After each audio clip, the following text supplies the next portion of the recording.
Ladies and gentlemen, boys and girls, and co-parents of all ages, this podcast is for you. Introducing and the center ring, the Amicable divorce expert, Judith Weigel. When I was with the circus, I lived among families of many different cultures and a few different religions.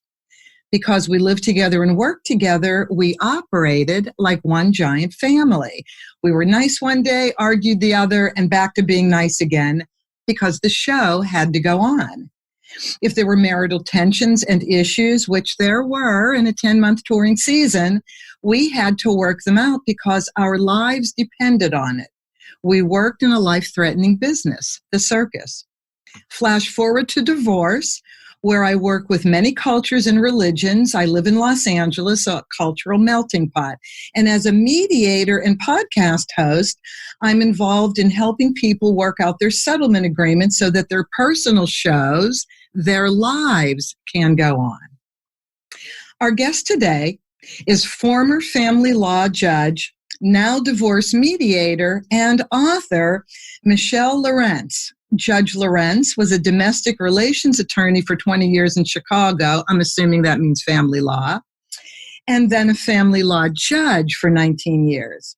She's an author of 2 books, The Good Karma Divorce, which we are going to discuss today, The New Love Deal, along with the Parental Alienation Workbook. Michele has been the producer and host of her own talk radio show, Your Health Matters, a regular contributor to the Huffington Post, and on the advisory board of Divorce Magazine. Judge Lorenz is both a child of divorce who was raised by her grandparents and a divorced person, which personally connects her to divorce along with professionally. Judge Lorenz, or as you requested, Judge Michele, welcome to the program. Thank you. It's lovely to be here. Okay, I'm so excited to be talking to you because this is a beyond belief, fabulous book, The Good Karma Divorce. I bought, as you probably remember, 20 copies a couple of years ago, gave them out to my mediation clients, and read the chapters of the book on my podcast. So much of what you said answered questions I had about divorce behavior. It really did.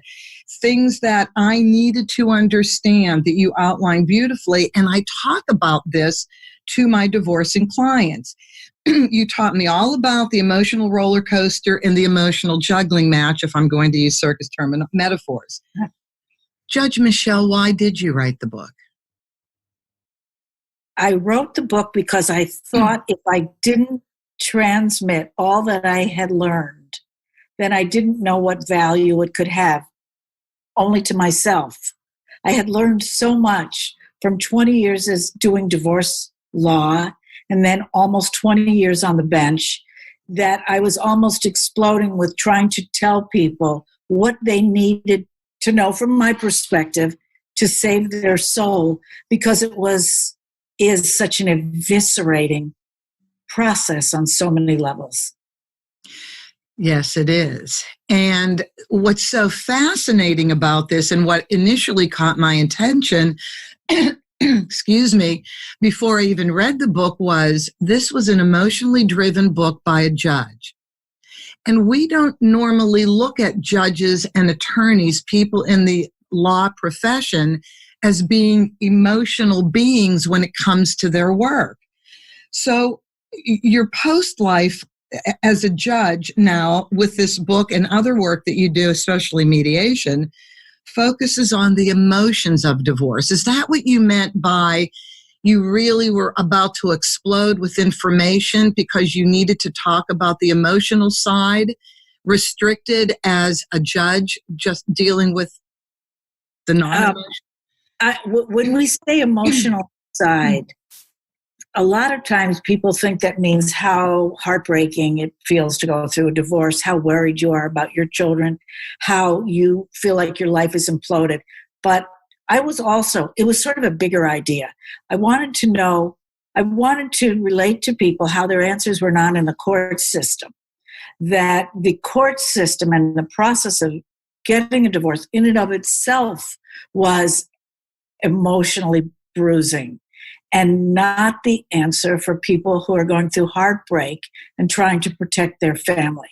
So it wasn't just the feelings, because psychologists could talk about that.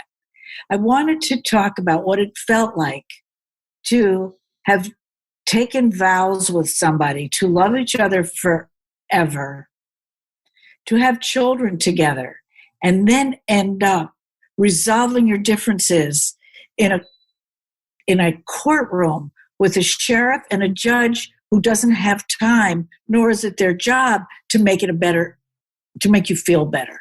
It's not their job. So when you go there and you see your adversary, the person that you swore to love, it feels like the ultimate betrayal to end up in court and have two lawyers battling against each other, revealing everybody's innermost secrets. And I knew that when people were done with our court process, they would never be the same. So I had to add in what I thought I had learned. And you did that so well. So what was different about you as a judge from other judges?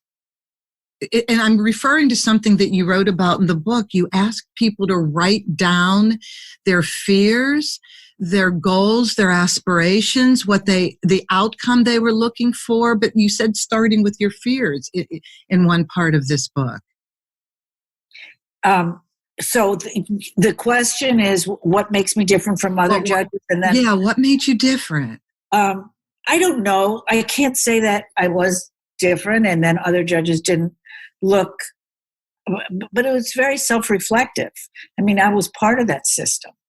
I was doing it. I was having 40 cases in a morning and trying to move through them as fast as I can, taking a snapshot of what I thought the answers were. I can't say what makes me different. I know that I hadn't seen anything like this.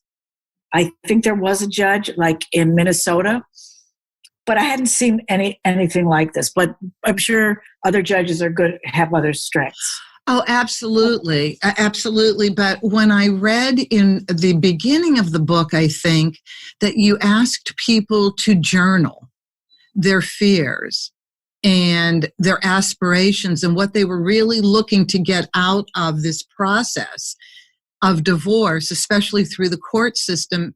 And personally, I was so surprised. I'd never heard that before. How did you do that? How did you address that in your trials or hearings? Oh, having them write down their fears in my trials? Yeah, no. right. No. I did not. But I would ask, I would let the people talk to me. And before I made a ruling, I would repeat everything that they had said, everything that they had believed, everything they wanted me to know. And then I'd make the ruling, whether it came out their way or not. They felt better because they knew I actually heard what they said. What do you... But here's the journaling part. So I know it was a great two-part question. Part two, on the journaling part, is I knew that California, UCLA, did all these studies that when you write, you access another neural pathways in your brain. So if you...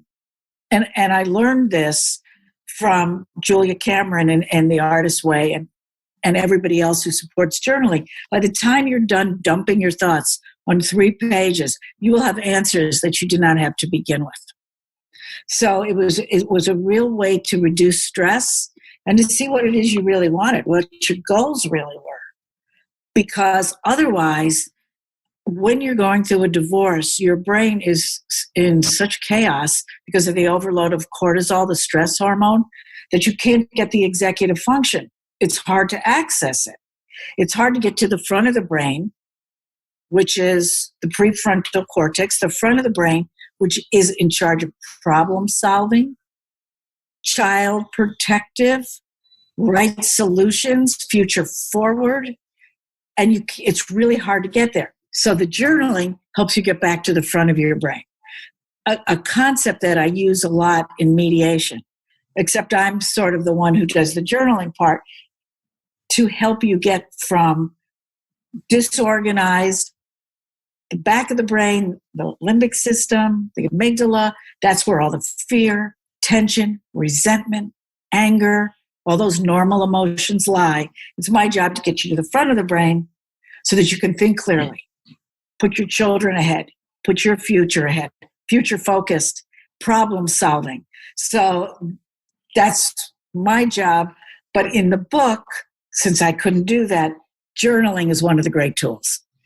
You know, I never really thought about it until now, but if people could understand that whole process, the whole biological process going on as they're going through divorce, I wonder if that knowledge in and of itself would calm them down.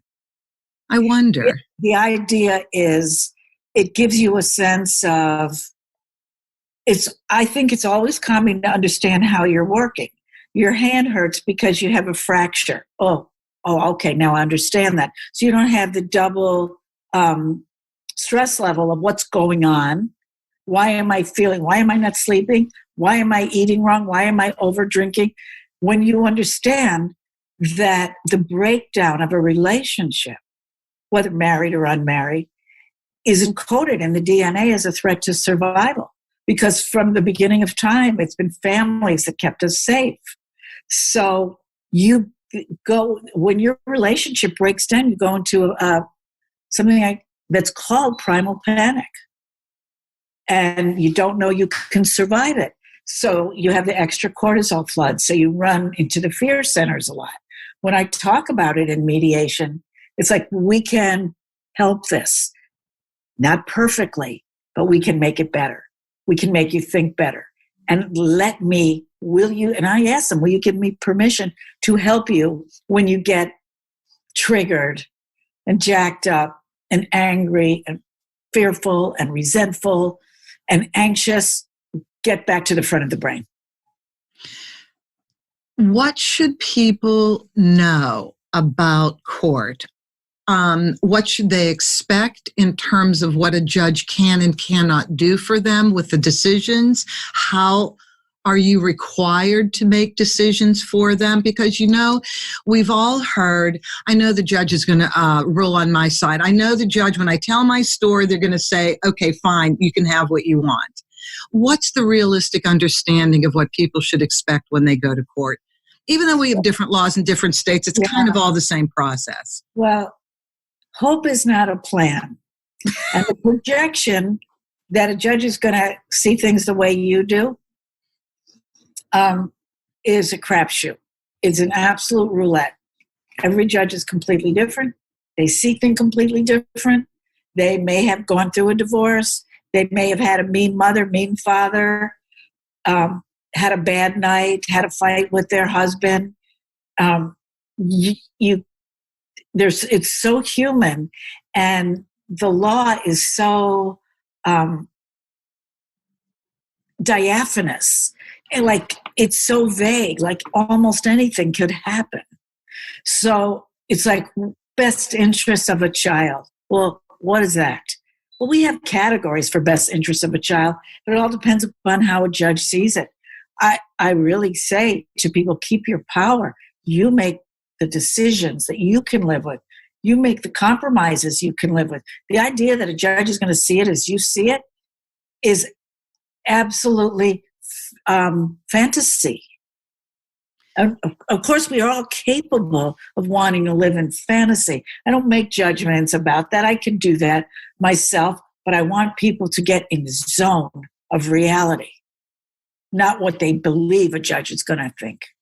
Well, I don't know if it's the same in Illinois, Chicago, as it is in California, but there are these things called the guidebooks, and there are options in how a judge can rule on certain aspects of the law of the case. Do you have that as well? Yeah, we have some laws, but a judge will follow the law. That's what a judge is supposed to do. For example, I had a case where there were grandparents who had raised the child since birth, but there was no right to grandparent visitation. So when the couple got divorced, they didn't have any rights. Now, it's heartbreaking, but it was the law. So judges have to follow the law. Okay, that's really what I wanted people to understand, that you don't have free reign to make any decision you would like to make, maybe, that there's a lane you have to work in with the law, and you have to do your best in that lane, so to speak. Yeah. Right? Very much so. And, when I mediate, everybody falls in love with their own theory. And the more they repeat it, and they repeat it to their lawyer, and they repeat it to their therapist, and they repeat it to their friends and their mother and their father, and all of a sudden their theory becomes truth. And the shades of gray, which is what they are going to be presented in court, they can't yield to that because it looks like the narrative is their life raft. And when people are going through pain, once they decide they have the story they can live with, it's very hard to let that go, even though letting that go might get you a more reasonable deal. And not to mention the money part, you have a narrative and they did this to me and they did this, and you'll spend all your money once you get a lawyer who says, oh, you were right, let's get him. And you may, and people look back 10 years and they said, and he didn't come to my sister's wedding. And all of a sudden, everybody's collecting all this evidence from the past. And the retrospective scope, my word, is never accurate. Because the way people look at things in the present was never how it was presented in the past. So it's like a circus. Trying to figure it out is absolutely Cirque du Soleil. Which is a beautiful show, by the way, but I love the metaphor. Actually, you feel like that as a mediator sometimes, that you're doing 20 things at one time. Yes, and like you're putting your head in the lion's mouth, if you may speak incorrectly. And that's how I talk to my clients. I know you must feel like you're putting your head in the lion's mouth if you want to talk to the other parent about whatever, or if there's some maybe emotional issues going on with the other lion tamer, depending upon the client. Depending. So before we leave the court system and get into the book seriously, the last thing I wanted to ask you is, if people actually need to use the court, and the way I set my own clients up is, court is not a weapon. Court is an option. Court is there to help you. If you really can't make decisions on your own, even through mediation, even if you have two fantastic lawyers, it is there to help you. That's kind of how I try and shape the concept of court. But if people have to go in on their own and they can't afford lawyers, how should they prepare themselves for the trial or the hearing? So the first part of your question is, do people really need court? And they say, oh, for sure. For example, you have a high asset and a very intense question of law, like figuring out what's marital and what's non-marital, and all the money got merged and they can't figure it out. Sometimes I settle that a lot in mediation, but let's say they can't. If you have somebody with a severe personality disorder, a borderline or something like that, and they need absolute concreteness, you may need a court ruling to ever get it done. People who can't say yes for some emotional trauma, people sometimes need an axe instead of a handshake. Not trauma people. Some people do. Trauma people, no. But there's all kinds of personality reasons that a court may have to sew it up. Right. So, but what should people do if they're representing themselves, they really can't afford a lawyer, and they actually really need a judge to make some decisions for them? Any tips on how they should prepare? You mean if you have a couple who aren't capable of making a deal with each other? Right. They simply need a judge to step in and resolve some aspects. And they can't afford lawyers. Correct. And they can't afford lawyers. So so that's a whole big question about how they should. Well, they have to buy some books and go online and look at all the categories: child support, extracurricular activities, medical, life insurance, child support, parenting time, division of assets.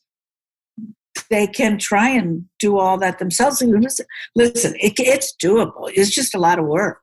Well, just to study and prepare, I guess the two things I was wondering is how should they prepare to understand the law? Because you should have some understanding of the law. They should go to a legal clinic if they need.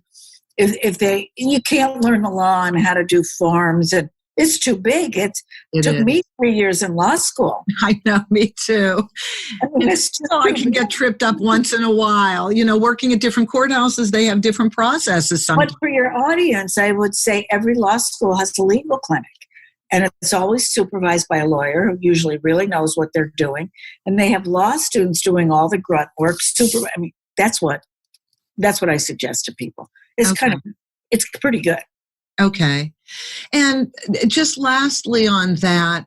Or what you do. If they could go to you as a mediator. For that. But no, if they actually really and truly cannot get decisions made, and instead of saying, I'll see you in court and using it as a threat, like I said, I like to say to people, court is there to help you.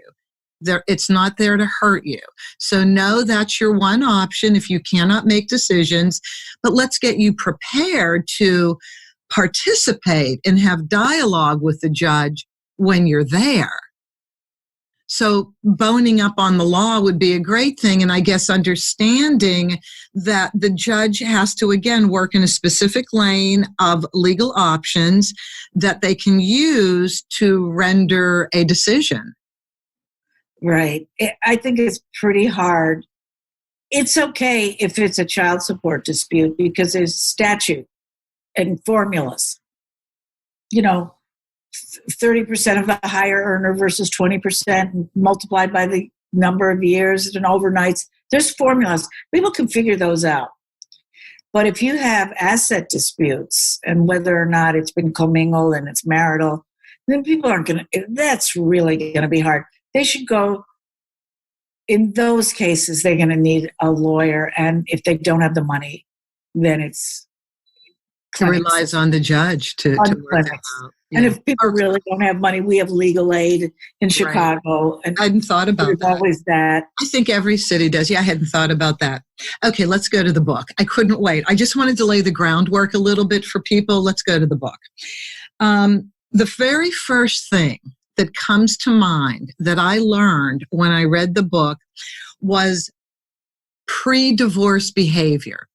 And you kind of wrote it like a dance, and it was so understandable to me, and I wanted you to flesh that out, that if divorce becomes obvious to one spouse before the other, the behavior of that spouse who has come to the divorce option or idea first starts modifying their normal daily behavior. And you started describing why that has to happen. Well, people are never, I have found, I don't think I could count on one hand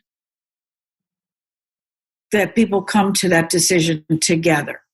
I think I saw a movie, I think it was Cary Grant, like in Grace Kelly, an old movie, and they said, oh, darling, isn't this time for a divorce? Well, what a fabulous idea. Shall we? I've never seen it. One person disconnects before the other. And when the divorce actually happens, one person is always more ahead on the healing scale.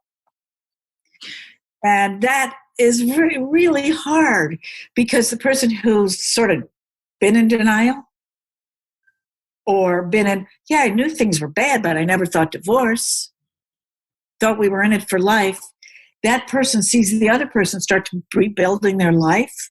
And that's even more agitating and more crushing because it looks like it's easier for them when they may have been struggling with this decision for years. And even the person who's more ahead on the healing, they're still having a tough time too.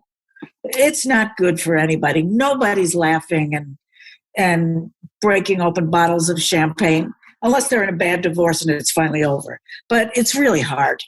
Either way you do it. I thought whichever person you are, the resistor or the initiator.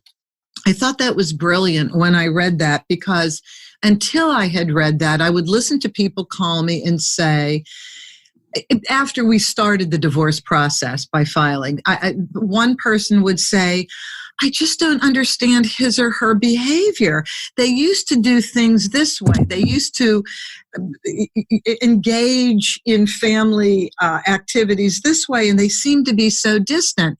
And after I read your book, I said, first of all, you got to read this book, because she goes through a whole chapter of putting up building your own defenses emotionally, because you kind of have to set yourself up for what's coming. Yeah, and sometimes the person who wants the divorce doesn't want to do the joint dinner because they don't want to send the wrong message. And they also don't want to reconnect because then they have to go through this whole pain again. So people hold on to their movement in the direction away like it was absolutely diamonds. And putting a crack there and going back a little bit seems too terrifying, because then they know they have to go through that whole grief process again. So people stay distant, and it's very hurtful. You know, this idea of decoupling, that there's some books on it, and people go to therapy. I mean, if you have the money or insurance pays for it, and you could decouple therapeutically, that's a gold standard, really. Yes. They call it discernment counseling is one way to do it. Have you heard of that? Yes, my friend actually does discernment counseling. And for people who are listening who don't know, it's called Can This Marriage Be Saved? And she, her name is Dana Barger, and that's what she does in Chicago. And she determines in 3 sessions if there's any way this marriage could be saved. Someone may come in and say, I don't even want to discuss it. I am so done, and I'm connected to somebody else, really absolute. But if it can be saved, she will refer it out to marriage counselors. So she doesn't, once in a while she takes it, but it's so helpful. But it's not foolproof either. You could still have someone say that the discernment counselor didn't really understand what was going on. But it helps. Well, that's true too. It happened to me, by the way. So I was the one asked for the divorce, and I knew the relationship needed work. We hadn't discussed it.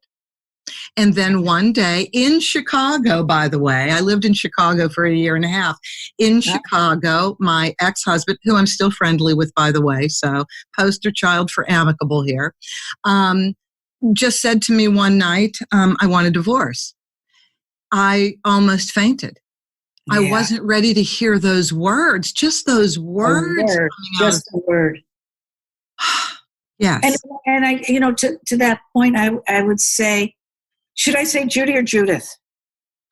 Judith. That's what I thought. So I would say that never to use the divorce word as a weapon, because you bring it in a new reality that your spouse may have never even remotely considered. You never want to normalize it. That's just an advice to people, all the people out there in pandemic who must be struggling. It's so tough. But when you fight, don't use that word. Don't go below the waterline.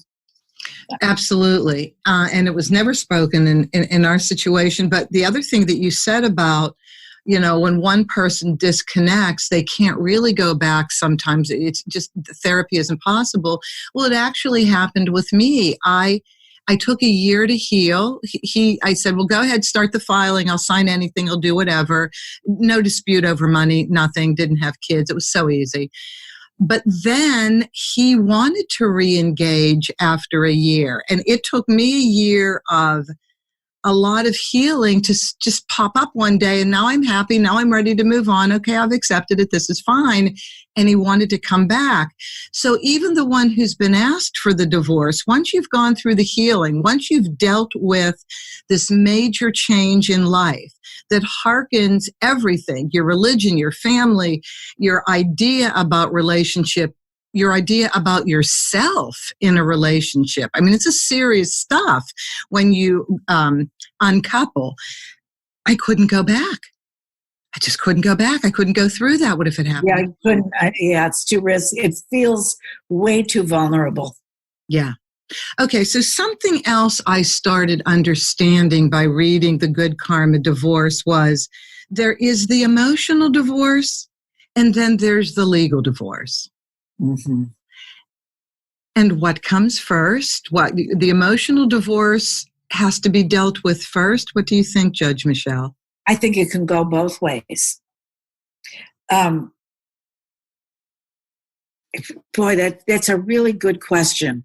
There's a whole lot of healing that happens after the divorce, and maybe they're different. Maybe there's two separate buckets of emotions.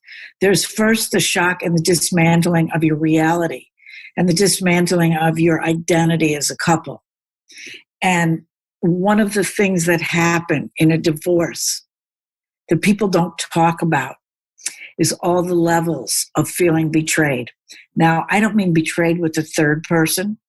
That's something. We all know what that is. But betraying of the vows, betraying of secrets that you've told each other that are told to lawyers, betraying of speaking poorly to your mutual friends, betraying of the contracts you made, betraying of promise to always love each other, even people who have promised that even if we break up, we'll still be amicable.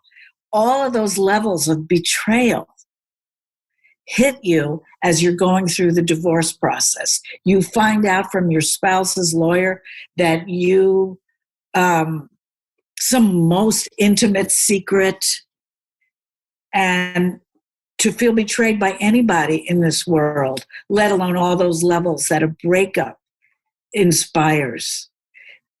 And then there's the rebuild once you get the divorce done. And, you know, good karma divorce doesn't mean happy divorce, Judith. It doesn't mean that. It means you will not be the same when you are done. Who do you want to be? Do you want to have a hand in who you become? Do you want to take a path that's good for your children and makes your children feel the world's a safe place? That's what good karma divorce is. What are you going to put into the world and to the legacy of your family? Not happy. Right. That's the product. And you address that in part 5 in your book, titled Embracing the Road Ahead. Yeah. Yeah. So that's painful, that's scary, but little by little it starts to build, and hopefully there's some resiliency on board. I think therapy is great when somebody's going through that. I think joint parenting therapy is great for children, even if it's just 6 sessions. I think if you have a high conflict situation, that you should go to high conflict therapists and learn how to fight better. So I do believe in all these assists. I think it's the best money you can spend. No, it's not perfect. It's just something called better. And since in the dictionary there's a word called worse, things can get worse if you don't take care of it. Your children can devolve. Your children can get anxiety issues. So that's a whole other show. Yeah. Take care of business and let your children get a little therapeutic, somebody to talk to who's neutral too. It's always fascinated me that parents not only are going through the emotions of divorce, they're dealing with the finances of reestablishing themselves as 2 independent financial entities who have to take care of themselves, and they still have to raise their children. I can't imagine anything harder to go through. Yeah. I can't imagine that. And then they're saying, well, don't involve your children in the divorce. And we get this intellectually, but you're living in this, you're living with your children in the homes, and your frustrations have to go somewhere. And how do you keep this away from your kids? Can you keep this away from your kids? Well, in the book, I have this section called Heroic Parenting. And heroic parenting is putting your children's needs ahead of your anger, disappointment, fear, anxiety, because you're going to have that. And there's nothing more delicious than having your child stay close to you, and people will feed into the child's energy naturally because they feel alone, deserted, abandoned, all of those things. And the child could be a great ally. And it's the worst thing you could ever do for a child is ever involve them in your divorce, because you have taught them that the world is not a safe place. So they lose all innocence, because the world is a scary place. Oh, that's so interesting. That is what children learn, that the world is not a safe place. If what they saw as a very nurturing, safe environment, the standard of two parents working together to provide them a life, all of a sudden changes. Yeah, and even if parents fight in front of their children, which is not good, but let's just say they do it, but in an intact marriage, the children observe repair. But in a divorce, when parents fight in front of them, they know their world really did blow up. So conflict becomes scary. And conflict is part of life. You're always going to have conflict. If you ask for what you want in the world, somebody might not want to give it to you. You have to know that asking for what you need, that the world doesn't blow up. But children of divorce become conflict adverse very often because they see that conflict is scary when it should be okay. We should all know we're going to do conflict in life and that it shouldn't be terrifying. Children of divorce sometimes grow up, don't ask for what they need because it's too frightening. They become conflict adverse, and it's part of healthy living to know how to navigate conflict. And in bad divorces, they never learn that. And they never learn that people can fight and be resilient and be okay. So it's a big deal.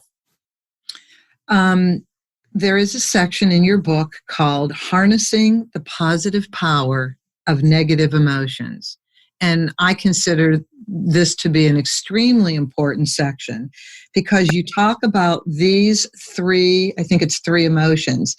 Betrayal, and it's in the subsection Carnival of Mirrors. I love that. Forgiveness, the weapon of mass construction. And apology, managing the ebb and flow of trust. So you started by talking about betrayal, and let's finish that. How can people resolve betrayal in order to move on and feel good? Well, that's the mother lode, isn't it? So I will tell you, Judith, that I wrote the whole book and saved betrayal for the last chapter, because I honestly did not know how I was going to ever say that there was anything you could learn or have positive from being betrayed. Because I feel like betrayal it's like walking in your house in the dark, a house you know every inch of. You walk in the dark, you go to the washroom, you go to the kitchen, and all of a sudden there's steps in your house that you didn't know were there and you fall down. So your sense of everything, the rug is pulled out. And you don't trust the love that was. You don't trust what it was 10 years ago. You don't trust what it was in the birth room. Everything gets destabilized. But I believe that it's better to be the one who is betrayed than the betrayer. The betrayer's got to live with how they managed their pain. See, when somebody betrays a marriage, it's because they have unfinished business from childhood, from their past, and they think the way to manage it is by that kind of saturating distraction. And they didn't have another skill. And they also didn't let you know that there were complications to their psyche that you were never told about. And maybe they didn't even know about themselves. It almost has so little to do with the one that's betrayed. Although the one that's betrayed said, oh, was I not pretty enough? Was I not smart enough? Was I not funny enough? If I would have peeled his grapes, would he have not? And none of that is true. That's why I called it carnival mirrors. Trying to figure out why somebody betrayed you is like looking at those funny mirrors in the carnival. The too tall, the too wide. None of it is an accurate portrayal. It's their business. It's something that they did not because you were less, but because they had a path that they were on that you didn't know about, that you weren't invited to the complications of their psyche. You didn't know. It's not because we're not enough. That kind of leads into forgiveness, doesn't it? Especially if you're the betrayed. So, forgiveness may be the single biggest power weapon that we have in life. Oh, but it's hard, and people don't want to do it. And they love their anger. People get very attached to it. But it detaches you. It says, may what happened to you happens to you. It is not my job to hold that energy of negative attachment to make sure things go bad for you. Whatever happens to you is not my job. Forgiveness is detaching. You don't have to like them. You don't have to hang out with them. It's not in that sort of biblical sense. It only means I leave you to the world and I detach from my anger. It's the biggest favor you could ever do for yourself. Because otherwise you hold it on a daily basis. It rewires your brain into a negative place. When you don't forgive somebody who hurt you, all of a sudden you become that person who doesn't forgive others too. And all of a sudden you're pissed at your friend, and you're pissed at your mother, and you're pissed at, and the world is not fair. And all of a sudden the world is not fair. And then your spouse wasn't fair. And then all of a sudden your employer is not fair. And then the world hasn't been fair to you. And that's exactly right. The world is not fair. But to attach to that as your new identity is what not forgiving is, the downside of not forgiving. Forgiving is, God bless you, go. I'm detaching. That's a different definition. Absolutely. And I was just thinking while you were talking, to not forgive detaches you from any good reality you could have. I mean, you said it so well, but I think I was thinking about that too. So when you forgive, you're kind of just unloading the bad feelings, not on the other person, hopefully, but just unloading them from your own soul, from your own heart, and allowing good stuff to come in again. But when you can't forgive, and I love this phrase, I'm going to be the bigger person. I'm going to be the bigger person and forgive. There's ego in there, right? Right. There's no such thing. There's no bigger person. There's no smaller person. There's just you in this situation that's hurtful. And you got to do something with that pain. And to forgive kind of helps melt that pain away. Oh, it does. I've asked people, I said, people who come in and really feel that they've been wronged and treated unjustly, I've asked them, give me a list of how you think you contributed to the problem. And it dilutes it a little bit. It really does. When you say, well, I knew when I married him that there was problems. Did you? Yes. And you did it anyway. So can you take some responsibility? Taking a little responsibility, like I did in my divorce, no matter how small I was that 1%. I agree. But it's very complicated because one day you forgive and the next day you're pissed. I remember because my former husband lived in another county, and every time as I was going through the divorce, every time I saw on the news that there was a car crash in the county where he lived, I'm like, oh my God, I hope he's okay. And then when I found out it wasn't him, I was a little disappointed. So funny. So I'm saying, it's kind of, it's back and forth. Okay, so a friend of mine sent me a card one day, and I framed it, and it's in my mediation room, and it's this cute little chihuahua looking up in the air and saying, God, please let the cat die of natural causes. Yeah, but I mean, I make the joke about that, but it is so powerful to say, I knew this about it, but I felt I was special enough to make those things different. Yeah. That's being real. The realer you are about your responsibility, the more you'll hook from that feeling of being treated unjustly, which gives the other person so much power.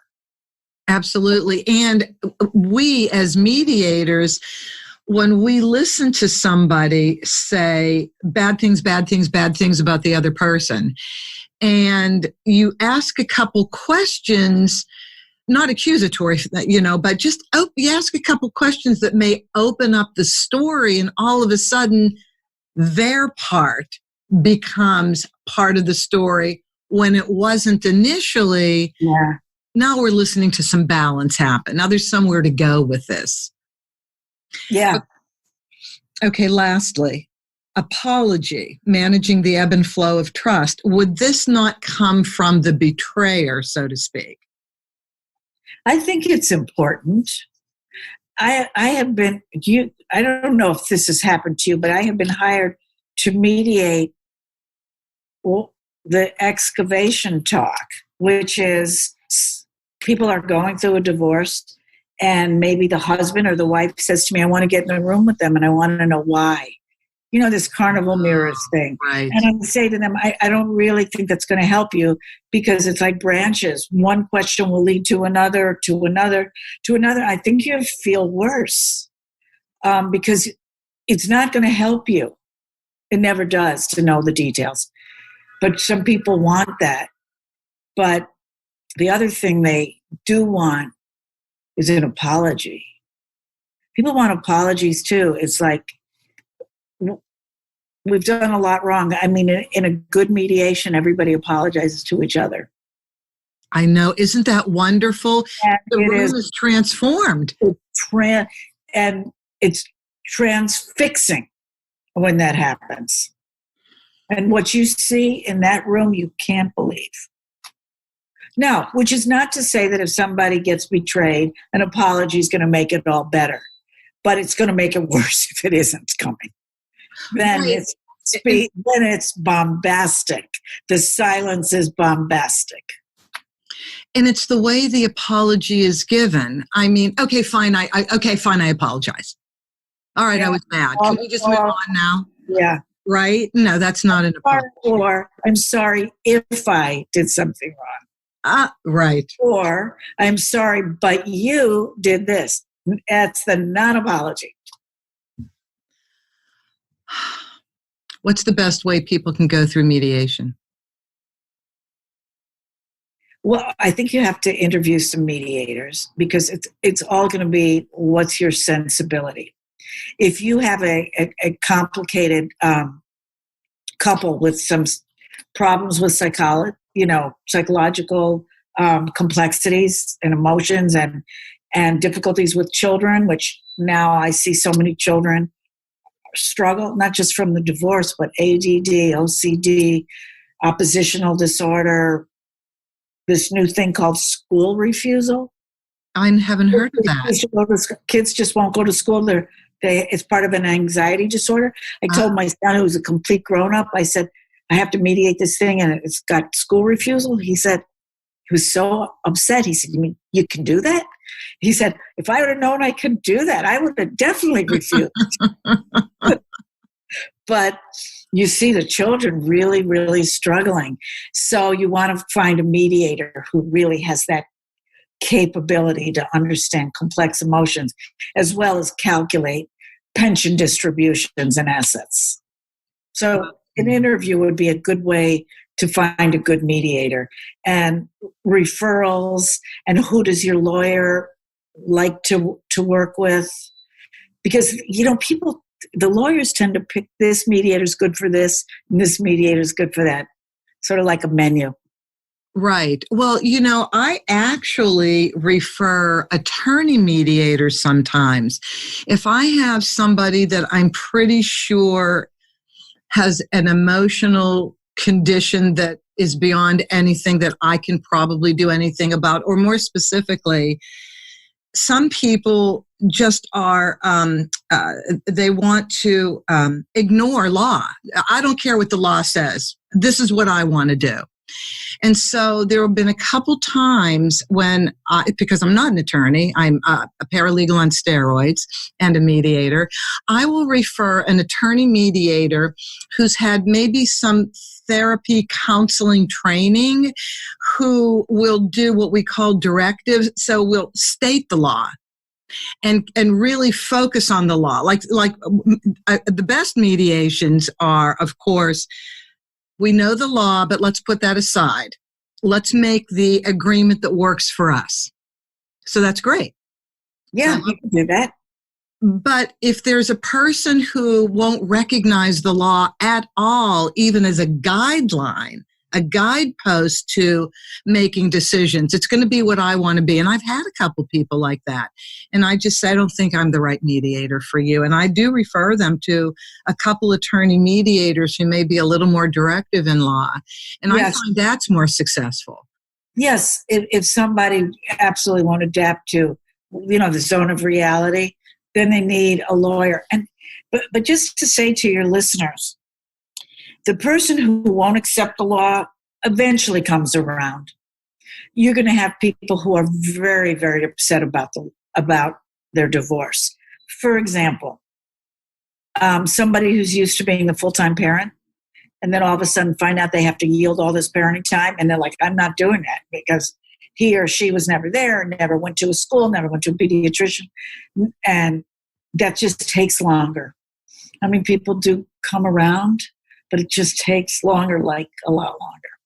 Okay, so right. So what should people do? Take a break, pause a little bit? What's the best way? No, I say keep mediating. Okay. Because they're working through their own cycle of understanding, not just the grief cycle, but their own cycle of what they can accept. And it's part of the grieving process. So just keep at it and let them keep bleeding out what they need when they say, I don't care what the law says, I'm not doing it. They will come around unless they're completely disordered, psychologically. But sometimes it's just a resistance that people need in their grief process. I like what you said, the cycle of understanding. Yeah. Because you're right. I've watched it happen, and I don't know what the timetable is. It's different for everybody, right? And maybe when they leave the mediation room after this session, they may have an experience unrelated to divorce that could shed light on them changing their minds, a different level of understanding. You never know what's happening in people's lives outside of the mediation room, but I like that, the cycle of understanding. Yeah, you can only understand what you have capacity for. If you don't have capacity emotionally to understand this is the law, it's going to take longer. Or this is inevitable. At some point, this is going to have to happen. Well, that's okay. People want power, and they say, well, this might have to happen, but it's not happening now. Yeah. Yeah. Did I not ask you something from the book that's really important for you to bring forward to the, because I really want people to buy this. It's so good. Thank you so much for saying that. Oh my God. No, it's on my website. And again, I've read from the book. I think we hit almost everything. What I really wanted people to know was there is this divorce behavior that takes place before you actually file, leading up to either the mutual decision to divorce or one person saying, I'm ready, I'm going to start the filing. Yeah. So I want them to understand that it's normal, this change in behavior. So that was important. The other things about apology, forgiveness, and betrayal, I wanted them to understand it's all part of the process and important. Apology and forgiveness, absolutely important. And then the transformation. Not only during the divorce process that we are going to be growing and learning and changing, but afterwards we have an identity evolvement, I guess. We are going to change normally with our divorce. Is there anything that I didn't bring forward? No, I thought you gave a fabulous interview. I think you went right to the heart of the things that I wanted to communicate to people. Okay. And I know you wrote the book a few years ago and you've had a very busy life since then. I'm wondering, it's so, to go back to that, there was just so much stuff in there. I couldn't believe what I was reading. So thank you. Thank you so much for doing that.